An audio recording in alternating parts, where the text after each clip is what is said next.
انسان کو جو مشکلات آتی ہیں نا، اگر کسی شخص کو پتہ چل جائے نا کہ یہ سامنے والا پل میں نے گزرنا ہے تو اس پار میری اپنی جائیداد شروع ہو جائے گی، تو وہ پل گزرنا اس کے لیے مشکل نہیں رہتا۔ اگر کسی کو پتہ چل جائے کہ بس یہ 2 سڑکیں ہیں میں نے عبور کرنی ہے، پھر میرے لیے سفر آسان ہو جائے گا، تو وہ جھٹ پٹ گزر جاتا ہے، نہ دھوپ دیکھتا ہے، نہ تھکاوٹ دیکھتا ہے، نہ رش دیکھتا ہے، نہ گاڑیوں کی ریل پیل دیکھتا ہے، گزر جاتا ہے۔ اللہ کریم نے فرمایا بندہ مومن جان لے، اگر میں تجھے ایک مشکل دوں گا تو میں تجھے کتنی آسانیاں، چلے سارے بول دیں کتنی جی، کتنی اللہ تعالیٰ آسانیاں دے گا؟ 2 آسانیاں۔ ہم لوگ اچھا جب ہمارا ذہن بن جاتا ہے نا کمزوری کا، ہمارا جب مزاج بن جاتا ہے مایوسی کا، پھر معاملہ ذرا ہمارے لیے گمبھیر ہو جاتا ہے۔ اگر ہم یہ ذہن بنائے نا کہ مشکل میرے اللہ کی طرف سے آئی ہے تو وہ مجھے آسانی بھی ضرور عطا کرے گا، تو پھر اللہ ضرور ہی آسانیاں عطا فرماتا ہے۔ اور جو مشکلات زندگی میں آتی ہیں نا، حضرت مولا علی شیر خدا رضی اللہ تعالیٰ عنہ کا بڑا خوبصورت فرمان ہے۔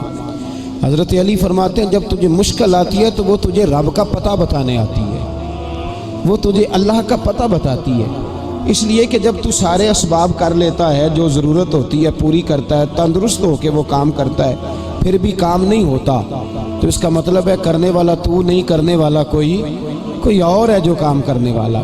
تو بھائی مشکلات کے بعد جو اللہ آسانی دیتا ہے، حضرت ابراہیم کو آگ میں بھی پھینکا گیا، حضرت ابراہیم علیہ السلام کو ستایا بھی گیا، نکالا بھی گیا، لیکن جب ان مشکلات سے گزرے تو میرا رب فرماتا ہے وَإِذِ ابْتَلَىٰ إِبْرَاهِيمَ رَبُّهُ بِكَلِمَاتٍ فَأَتَمَّهُنَّ قَالَ إِنِّي جَاعِلُكَ لِلنَّاسِ إِمَامًا۔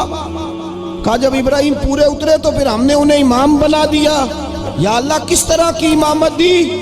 فرمایا میں نے اتنی اعلیٰ شان عطا کی ہے کہ اپنے لاڈلے رسول کو جناب ابراہیم کی نسل میں پیدا فرما دیا ہے، میں نے مصطفیٰ کو ان کی نسل میں پیدا کر دیا، قیامت تک کے لیے ان کا وقار بڑھا دیا۔ اللہم صلی علی محمد وعلی آل محمد کما صلیت علی ابراہیم وعلی آل ابراہیم، ان کی عظمت بڑھا دی، اس لیے کہ جب وہ آزمائش سے گزر کر کے آئے پھر جو آسانی دی۔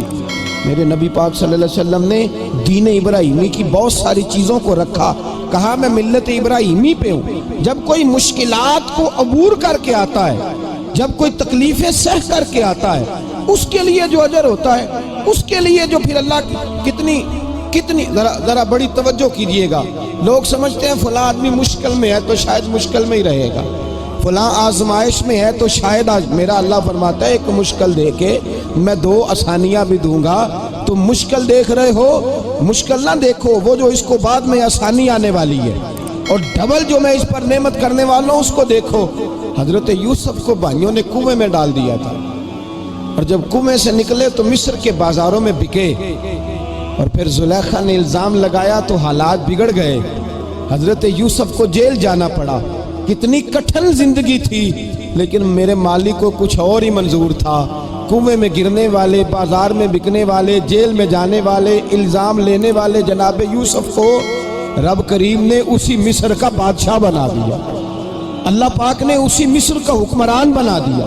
یاری تیری سونا پر ازمیشاں تیریاں اگ، اے سونا پرکھیا جاوندائی پہلو نال اگاں دے لگ، اس کے لیے تھوڑا سا جتن کرنا پڑتا، تھوڑے کٹھن حالات سے گزرنا پڑتا، تھوڑی آزمائشوں کا روپ دیکھنا پڑتا۔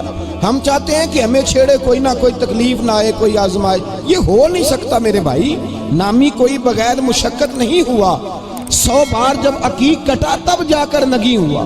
ہم چاہتے ہیں کہ ہمیں کچھ بھی دقت نہ آئے، مشکلات نہ آئے، اور مشکلات تو انسان کو سنوارتی ہیں بھائی، وہ تو نکھارتی ہیں۔ کبھی پوچھا کرو جا کر کے کسی گندم کے دانے سے کہ تو کہاں سے ہو کے آیا ہے، کہاں سے نکل کے آیا ہے، تو وہ بتلائے گا کہ بڑے مشکل مراحل سے گزرا ہوں، اور پھر اللہ نے مجھے طاقت دی ہے کہ میں انسان کے وجود کا حصہ بناؤں۔ تو بھائی کٹھن مراحل، آزمائشیں، تکلیفیں، یہ انسان کو بڑا انسان بنا دیتی، یہ اس کے لیے ترقیوں کا پیش خیمہ ہوتی۔ ہمارے جوان پریشان ہو جاتے ہیں، عورتیں خاص کر کے اس بات پہ توجہ کریں، وہ بڑی جلدی غم لے جاتی ہیں، وہ کہتی ہیں جانے میرا کچھ ہوگا ہی نہیں، جانے میرا کچھ ہو ہی نہیں سکتا۔ میرے بھائی درجنوں اور بیسیوں لوگ ایسے ہیں جن کی اولادیں نہیں تھی، لیکن نام ان کا ان سے بھی زیادہ ہے جو بڑے بڑے صاحب اولاد۔